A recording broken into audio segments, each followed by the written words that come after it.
Sa talaga ito, hindi muna ako bababa ng aking kinatatayuan para makita niyo ako ng malinaw.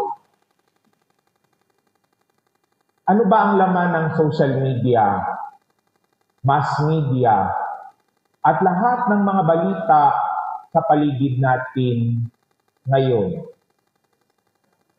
Corruption, pagbaha, suffering. Ngayon ang tanong sa atin, ano ba ang dapat nating gawin? What is our take on the situation that we are facing? Shall we denounce? Shall we move?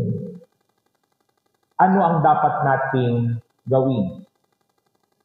Don't take me wrong. Agree po ako doon sa mangyayari at nangyayari ngayon sa EDSA at sa iba't ibang lugar ng ating bansa. People who will gather and express their frustration on what is happening. Tama po yun. Kasi may freedom of speech tayo eh. Ibig sabihin, may kalayaan ng bawat taong ipahayag anong kanyang saloobin at anong kanyang damdamin. Yun na yun.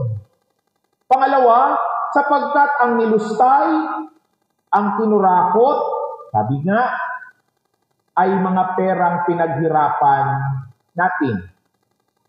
Nagbabayad tayo ng buwis eh. Pati ako nagbabayad ng buwis. Dahil every time na bumibili tayo, may tax yan. Sabi nga ni Recto, it's your value-added tax. Kaya nga po sa Pilipinas, tayo sa Pilipinas ang isa sa mga highly taxed citizens. Kasi pag kumikita ka ng higit 100,000, your tax is at 40%. Pag medyo mababa, 20%. Pero doon sa tax na yon, on top of that, may 12% pa sa bawat pagbili mo sa grocery, sa bawat pagkain mo sa restaurant, and when you acquire services like internet, wala pa doon yung binubuwis ngayon doon sa mga online or social media businesses. We are highly taxed. Kaya may karapatan tayong magreklamo. May karapatan tayong mag-voice out ng ating frustrations. Pero ang tanong, what is to be our take in voicing out our frustration? Kasi po ang problema, baka po maging self-righteous tayo. Anong ibig sabihin ng self-righteous? Sila may kasalanan, tayo wala. Eh di wow. Sila marumi, tayo malinis. Eh di wow ulit. Ang galing nating magkundina, pero hindi natin nakikita na may pananagutan tayong lahat. Kaya nga, simulan natin doon sa pagkilala, ano ba yung ibig sabihin ng structure or culture of sin? Actually, bababa tayo sa pinaka-basic sense of sin. May sense of sin ka ba? Ikaw, Angelo, may sense of sin ka? Maniwala. Kasi kung may sense of sin tayo, nakikita una't higit sa lahat yon sa kalidad ng iyong kumpisal and its level of maturity. Marami po sa atin wala. Bakit?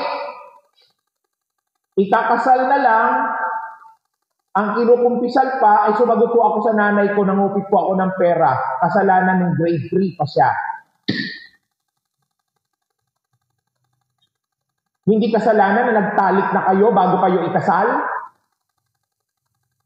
Hindi kasalanan na hindi ka nagtatrabaho sa oras at sa tamang panahon na hinihingi sa iyo ng iyong employer. Hindi kasalanan yung nagkibit-balikat ka sa mga bagay na may pananagutan ka. Hindi kasalanan na nagsasama na kayo kahit walang kasal.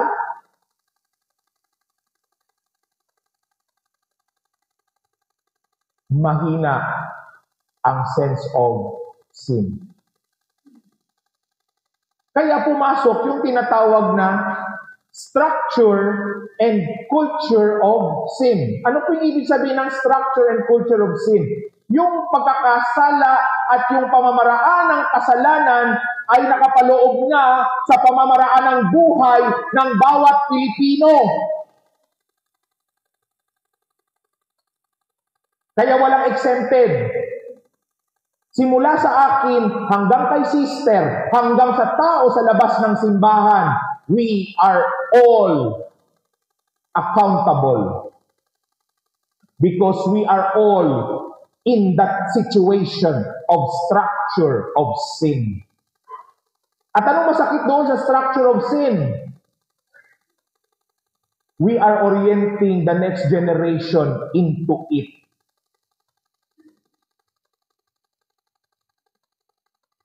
Simula sa paraan ng pag-educate sa kanila. And I'm not exempting any educational institution. Lahat, kay Catholic school, kay hindi. Because of the structure of sin, we are orienting inevitably our children into that sinfulness. Dahil nagiging parte yun ng kanilang buhay.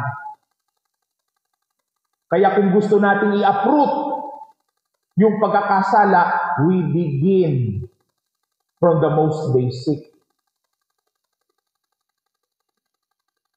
That's why we are being called not just to denounce the sinfulness of the highlighted few,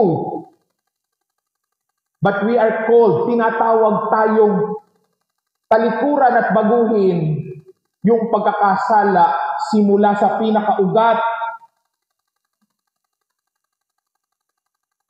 Anong pwede natin gawin? Una, before we denounce, cleanse our own backyard. Father, wala naman akong kasalanan. Akala mo lang wala.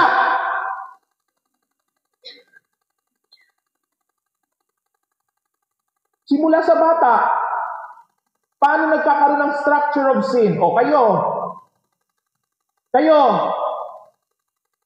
pag inutusan kayo ng nanay niyong bumili sa palengke o sa tindahan, binabalik niyo sukle?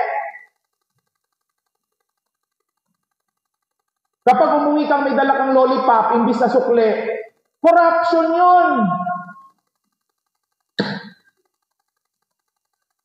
Itinuturo pa ba natin sa mga eskwelahan na dapat ibalik nila yung sukle? O hindi na?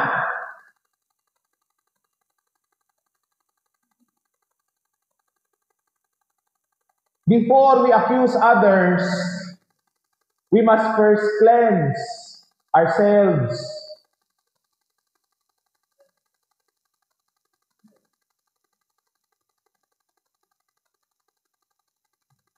Wala akong kasalanan, Father, hindi ka tumanggap kahit 500 ng eleksyon.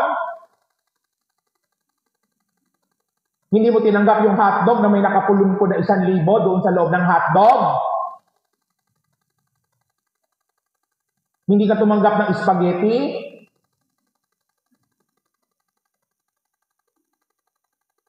Lahat tayo tumanggap. Kaya ang tanong doon, pag yung ginastusan, saan babawiin yung iginastos?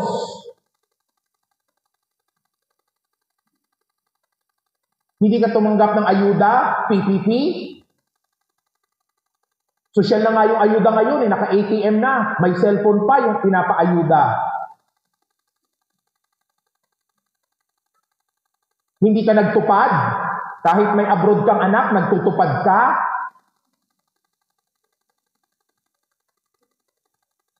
Kahit may trabaho naman yung mga pamilya mo, nagtutupad ka. Nagtupad ka nga, hindi ka naman nagwalis. Bumangka ka lang dun sa tabing kalsada. Di ba? May post pa nga, iisang dahon, ilan ang nagwalis? 4? Don't accuse if you do not first acknowledge your own accountability. Kaya ako kinikilabutan din ako sa pa-denounce ng mga Catholic institutions Bakit? Check nyo yung diploma ng mga inaakusahan. Baka alumni natin.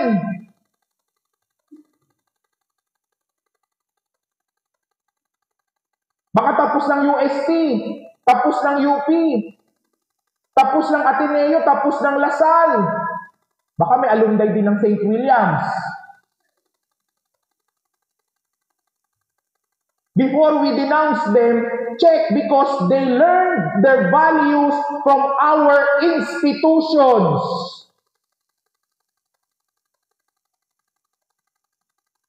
Kaya nga sabi ko, sana pagkatapos ng limelight sa gobyerno, simbahan naman, para pati kabulastugan ng mga Madrid pari, malbunyag.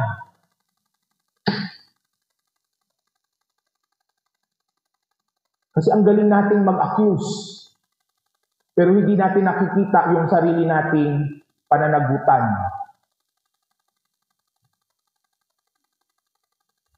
And let's check, bakit kaya hindi na-reinforce ang values sa ating mga institutions, secular man o Catholic? May problema. Kasi sa Catholic school, manifested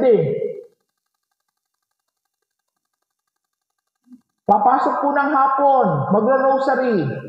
Sasabihin ng bata, "Ma, hindi na ako papasok, wala namang gagawin."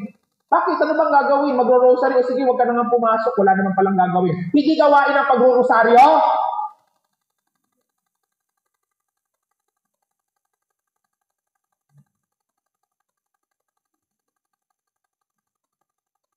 Di ba gawain yon?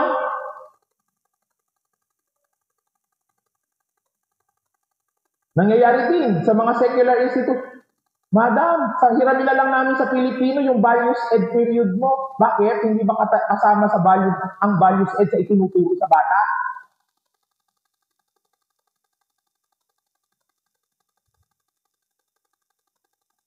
We have our own neglects. So before we accuse others, we must check our own accountability. Corruption begins at home. So where do we root out this culture of corruption? Hindi sa kalsada. Hindi sa pagrarally. Simulan nyo sa mga anak nyo. Simulan natin sa sarili natin.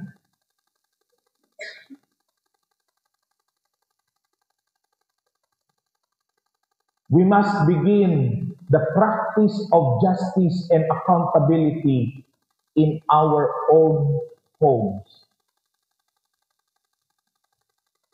Pag inutusan kayong bumili ng suka, ibalik kayo yung sukle. Pumasok sa tamang oras.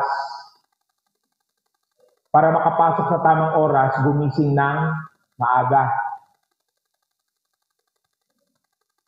At kahit rosary lang ang gagawin, hindi yun walang gagawin.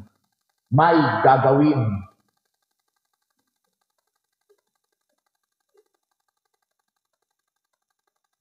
We must clean our own backwards. Second, be informed and discern.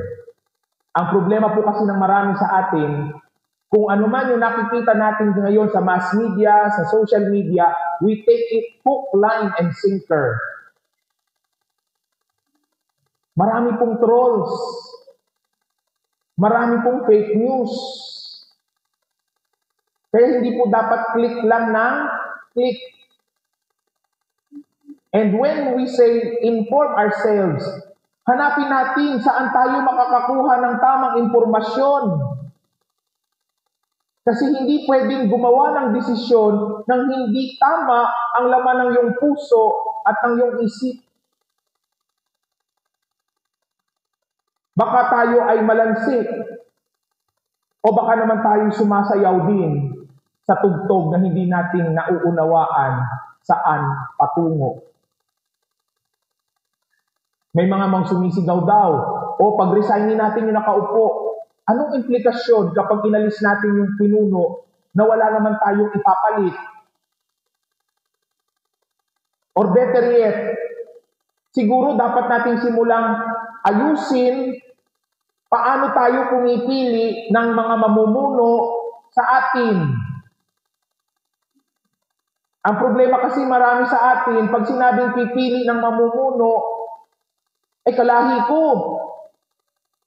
So, lahat ng mga Bisaya, sigurado, ang iboboto yung taga Davao.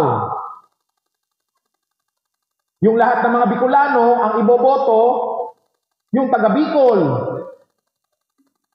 Yung mga Kapampangan, ang iboboto, syempre yung Unano, yung taga Pampanga rin.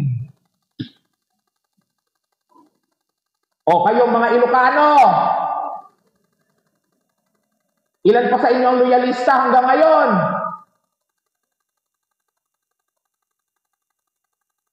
Kailangan nating bitawan yung regionalistic politics.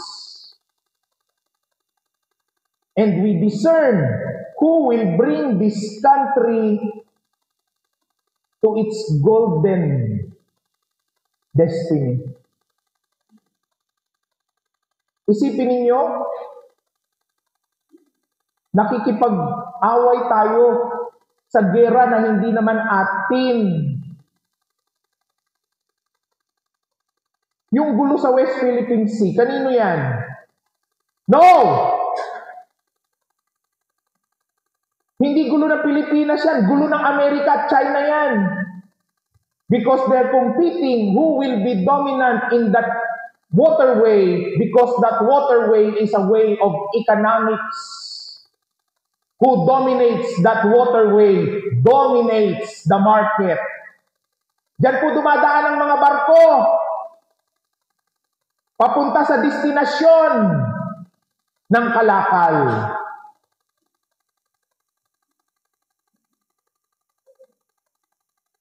At kung hindi po kayo aware, yung West Philippine Sea ang tawiran ng mga fiber optic cables. 19 of the global fiber optic cables are crossing the West Philippine Sea para mabilis ang inyong TikTok at YouTube.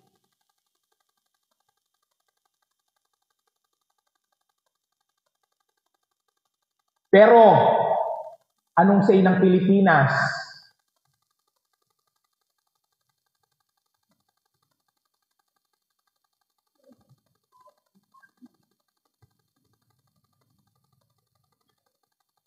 Magiging gera natin yan kung tayo ang dominant doon sa waterway na yun. Kasi tinawag na West Philippine Sea. Pero may say ang Pilipinas? Wala!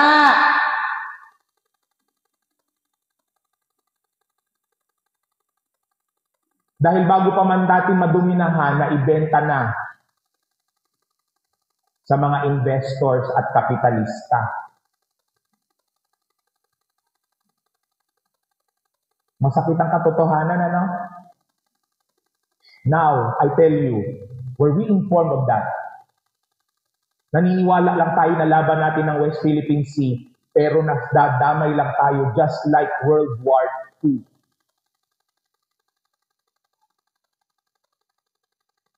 So make informed decisions. Seek the truth.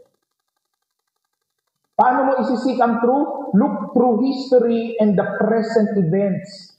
Hindi pwedeng isa lang.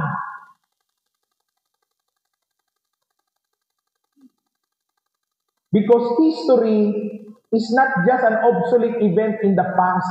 History tells us who we are right now. And we can only make informed decisions if we can look at the past, see the present, and analyze them together. That's discernment with proper information. Sige nga, bakit binomba ng Open City ang Manila ng mga Hapon?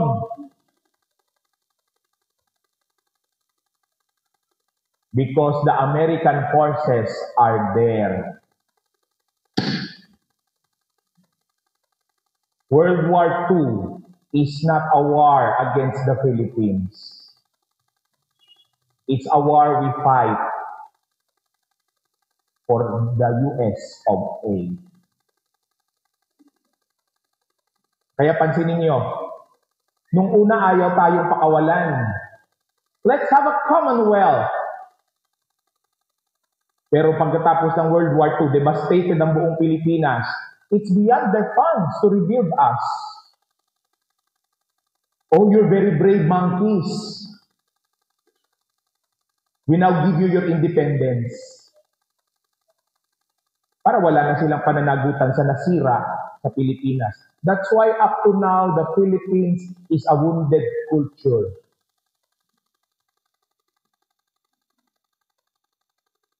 Because we have been raped by many nations. Kaya yung corruption na yan, bunga yan ng wounded culture na yun. Every man for himself. Payayamanin ko ang sarili ko, payayamanin ko ang pamilya ko, so that my family will be secured. Bahala na kayo sa inyong sarili. The truth hurts. But that's true. Third point, pray. Father, paano napasok ang prayer dyan e nagrarally na doon sa EDSA? Yun nga po ang punto dun eh. Kasi bago tayo lumabas at magkilos protesta, ang tanong, have we made a space on our minds and hearts to be calm and discerning? Baka sugod tayo ng sugod, hindi natin alam kung anong laban ang sinusugod natin. Baka sugod tayo ng sugod, hindi natin alam kaninong panig talaga tayo sumusugod. We need to pray. We need to be enlightened. Ano ba ang karaniwang sasabihin ng ibang tao pag ayaw nilang maging pamapanagutan sa kanilang ginawang salita o sa kanilang hakbang na ginawa? Di ba sasabihin, pasensya na kayo, nagdilim ang isip ko. Pasensya na kayo, bugso ng damdamin ko. Prayer reduces the possibility ng pagbibiling ng isip at bugso ng damdamin. Kasi kumakalma ka, nagbibigay ka ng espasyo para makapag-isip, para makapagnilay, bago ka gumawa ng isang hakbang, bago ka magbitiw ng isang salita. I may be talking differently. Ayaw kong mangkondina. Ayaw kong magsalita na ito ang masama, ito ang may tama, kasi wala ako sa lugar. Because what a person who sees all of this should do is to uproot evil and sinfulness from its very source. At saan nagmumula ang lahat ng kasamaang ito? Huwag niyo pong ituro ang iba. Simulan mo